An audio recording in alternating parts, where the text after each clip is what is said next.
नमस्कार, आप देख रहे हैं बीटेज बिहार में आपके साथ हूं सोनू कुमार सिंह। मैं भी बेगूसराय में है और बेगूसराय का ये मंसूर चक प्रखंड क्षेत्र पड़ता है और जहां पर अभी मुस्तैद है, जहां पर अभी हम खड़े हैं, ये जगह भी मंसूर चक पंचायत पड़ता है। और मेरे साथ प्रत्याशी हैं पंचायत सरकार यानी मुखिया का प्रत्याशी नहीं, जिला पार्षद का प्रत्याशी नहीं, बल्कि एक न्याय की चौखट जिनको माना जाता है, जिनको एक पंचायत में जज माना जाता है, वो मेरे साथ हैं, उसके प्रत्याशी मेरे साथ हैं। और ये ही नहीं बल्कि इनका फैमिली, इनका बैकग्राउंड भी, इनके पीछे इनके ससुर जी भी काफ़ी इस जनता के लिए अपना तन मन से योगदान किए और 1 साल या 2 साल नहीं बल्कि 27 साल पूरे जनता का सेवा किए। लेकिन मेरे पीछे उनका घर देख सकते हैं किस प्रकार से है। अभी तक जो भी प्रत्याशी आते हैं, आखिर ग्राम प्रधान यानी मुखिया हो या आखिर जो भी पंचायत सरकार का चुनाव लड़के जीत करके आते हैं, सबसे पहले अपना पेटी को भरते हैं। लेकिन ये अपना पेटी को नहीं भर के बल्कि जनता का पेट को भरे। इनके घर से आज न्याय की चौखट यानी सरपंच पद से अपना उम्मीदवारी पेश कर रहे हैं। इनसे हम वार्तालाप करते हैं। सबसे पहले तो बहुत बहुत स्वागत है बीटेज बिहार में आपका। धन्यवाद। मैडम, आपको क्यों आना पड़ा पंचायत चुनाव में? ये बहुत लोग ऐसे होते हैं जो इसमें आना पसंद नहीं कर रहे हैं, नहीं चाहते हैं चुनाव लड़ना, लेकिन आप क्या दिखाना चाहते हैं क्षेत्र के लोगों को? क्या कम कर दिखाने का जज्बा रख रहे हैं? न्याय और न्याय के साथ साथ विकास करने का जज्बा रखते हैं। जो हम मतलब कि अपने ग्राम कचहरी पंचायत सरपंच पद पे मतलब लड़ रहे हैं चुनाव को और अपना सारा योगदान देंगे। क्या लगता है कि निवर्तमान जो आपके सरपंच हैं उनसे न्याय नहीं मिल पाई जनता को क्या? जी नहीं, ऐसा तो नहीं लग रहा है जो उतना विकास और न्याय हो पाया, क्योंकि अभी भी देख लीजिए मतलब थाने में जाके बहुत सारा केस चल रहा है। बहुत लोग जाते हैं, वहाँ से लौट के आते हैं, रोते हैं और मतलब फिर 2-3 दिन मामला शांत हो गया, बात खत्म हो गया, लेकिन उनको न्याय नहीं मिल पाता है। क्या लगता है कि आप उस मामला को सुलझाने में बेहतर कर पाएंगे क्या? जी, अपना तो पूरी कोशिश करेंगे हम न्याय दिलाने का, न्याय करने का। और बहुत सारे चेहरे आपके विपक्ष में एगनेस्ट में खड़े हैं, तो फिर लोग आप ही को, उनका भी बहुत सारा वादा है, वो भी कहते हैं कि वो भी कहते होंगे कि भाई हम भी इस मुद्दा को मेटलाइज करेंगे यानी ख़त्म करेंगे। लेकिन फिर आप ही को क्यों वोट देगा जनता? इसीलिए क्योंकि मेरे ससुर जी थे श्री मतलब स्वर्गीय बालेश्वर महतो, वो मुखिया थे। 27 वर्षों तक उन्होंने मतलब कि मुखिया के पद पर रहे। देख लीजिए आप मेरा घर द्वार जो कैसा है। वो मतलब मुखिया जो होते हैं वो अपना पेटी भरते हैं, लेकिन उन्होंने अपना ज़मीन तक बेचे हैं इस पंचायत के लिए। उन्होंने देख लीजिए यहाँ पर परियोजना एसबीडी उच्च विद्यालय बनवाए, पंचायत भवन का निर्माण किए, ब्लॉक का निर्माण किए, सड़क का निर्माण किए। उन्होंने अपने झोले में मोहर लेके चलते थे और जो जनता जहाँ पर मिलती थी वहाँ पे उन्होंने उसका जो मतलब सिग्नेचर हो या मोहर हो सारा काम वहीं पे करते थे, जो मतलब कि जनता को उनको खोजना नहीं पड़े। बहुत सारे ऐसा भी होते हैं जिनको खोजना पड़ता है, 4 दिन आइए द्वार पे फिर लौट के चले जाइए, आज नहीं है मुखिया जी तो वहाँ गए नहीं। उनके साथ ऐसा नहीं था, इसीलिए हम भी उनके पद चिन्हों पे ही चलने का प्रयास करेंगे।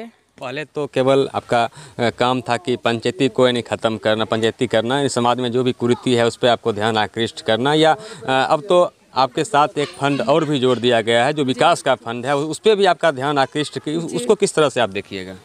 भ्रष्टाचार से कहीं ना कहीं संलिप्त आपका भी पंचायत दिख रहा है। जी, विकास करेंगे। मतलब जो सरकारी योजना आएगी उसमें इधर उधर नहीं, लोग काट के रख लेते हैं, सारा चीज़ उनको दे नहीं पाते हैं। जनता को पूरा एकदम जो आता है जनता के लिए वो भी नहीं देते हैं। उसके लिए भी पहले बोलते हैं जो मुझे इतना पैसा दीजिए, इसके बाद आपको ये मिलेगा। इंदिरा आवास यहाँ तो पहले आप 10,000 रुपया पेड कीजिए तो आपको आएगा, नहीं तो नहीं आएगा, देगा। देख लीजिए सारा मतलब सभी को पंचायत में इंदिरा आवास भी मिला है, लेकिन हम लोग के घर भी अभी तक नहीं मिला।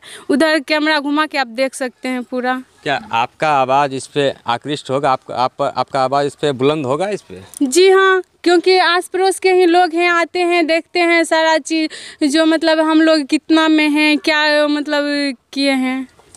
तो क्या और लोगों से जो आपको देख रहे हैं, आपके पंचायत के हो या अलग अलग क्षेत्र के हो, या बहुत लोग बहुत जगह मतदान भी हो चुकी है, यानी मतगणना भी हो चुकी है, बहुत जगह सरपंच पद या जो भी पद हो बन भी चुके हैं, तो उन लोगों को क्या संदेश देंगे आप अपने माध्यम से? यही संदेश देंगे कि आप जीते हैं, मतलब जनता ने आपको चुना है, तो आप अपना योगदान दीजिए, जनता के लिए लड़िए, जनता के हक में काम कीजिए। अपने पंचायत वासियों को क्या संदेश दीजिएगा? क्या बोले? अपने पंचायत वासियों को क्या संदेश दीजिएगा? यही कि आप मतलब शिक्षित और ऐसा कुछ चुनिए जो आपके लिए काम करे, आपको न्याय दिला सके, आपके पंचायत ग्राम को मतलब विकास कर सके। चलिए, हमसे बात करने के लिए शुक्रिया, धन्यवाद। देखिए मेरे साथ हैं इनके समर्थक भी हैं, इनके साथ में घूम रहे हैं, क्या आशा उम्मीद रख रहे हैं इनसे, इनके साथ में जो घूम रहे हैं, इन्हीं को क्यों सपोर्ट कर रहे हैं, और सारे चेहरे इनके अगेंस्ट में खड़े हैं, तो उनमें क्या बेहतर लगा और इनमें क्या बेहतर लगा आपको?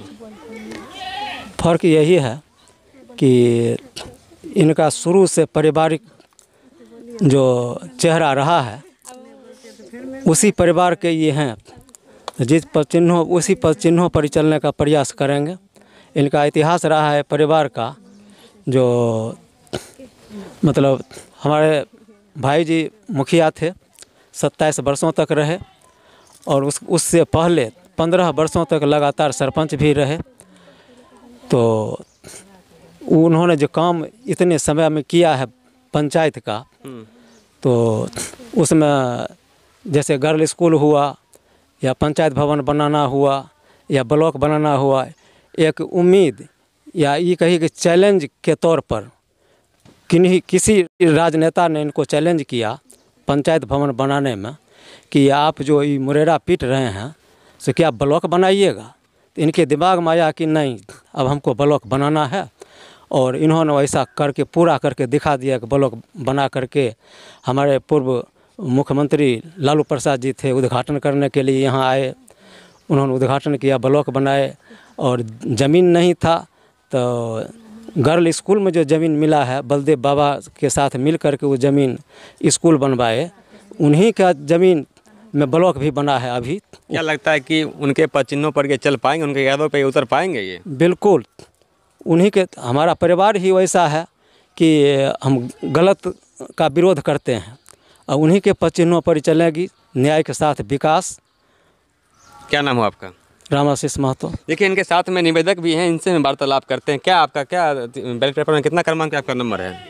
मेरा एक है। एक है। क्या छाप क्या है? मोहर? स्टोव छाप। स्टोव छाप है। क्या लगता है कि स्टोव जलेगा?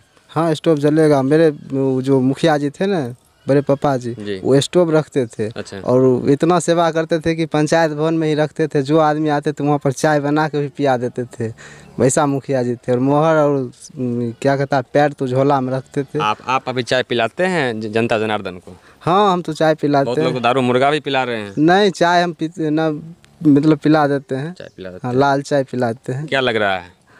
लग रहा है ठीक है। अभी जो हम घूम रहे हैं तो उनका नाम है, वो तो गुजर गए 2006-09 में, लेकिन अभी उनका नाम है। आपके विपक्ष में बहुत सारे चेहरे खड़े हैं, विसंगतियाँ भी आएगी, किस तरह से देखिएगा उसको? वो तो मेरे प्रत्याशी जो हैं उनके देख के जनता ही खुद निर्णय कर लेंगे जो किसको चुनना है, क्योंकि पढ़ी लिखी है। 7 कैंडिडेट हैं, 7 में एक मेरा क्रमांक है, एक यही है जो पढ़ी लिखी है। इसके बाद कोई इतना पढ़ी लिखी नहीं है। जो हम ये तो खुद अपना ही करेंगे, अपना न्याय का काम या विकास का काम। इसमें ये क्षेत्र संख्या 1 पड़ता है मंसूर चक, और जिला मंसूर चक में ही इनका 1 नंबर क्रमांक पर ये स्टोव छाप है। और इन्होंने जो प्रत्याशी थे अबनम कुमारी, जनता जनार्दन से भी इतना तक गुहार लगाए, जो जीत गए हैं उनको भी इतना तक कह डाले, अगर जीते हैं तो न्याय के साथ और विकास के साथ रहिए, ताकि जनता को ये अफसोस ना हो कि हमें इन्हें जिताएं तो ये न्याय और विकास के साथ नहीं हैं। और इतना तक अपने पंचायत वासियों को भी कह डाले कि आप ऐसा नहीं कर रहे हैं कि आप हमको ही वोट दीजिए, हमको ही अपना एक मतदान कीजिए, जो बेहतर लगे, जो लगे कि हाँ पंचायत में विकास कर सकते हैं, जो न्याय के साथ खड़े हो सकते हैं, तो उनको ही अपना एक मतदान करें। धन्यवाद।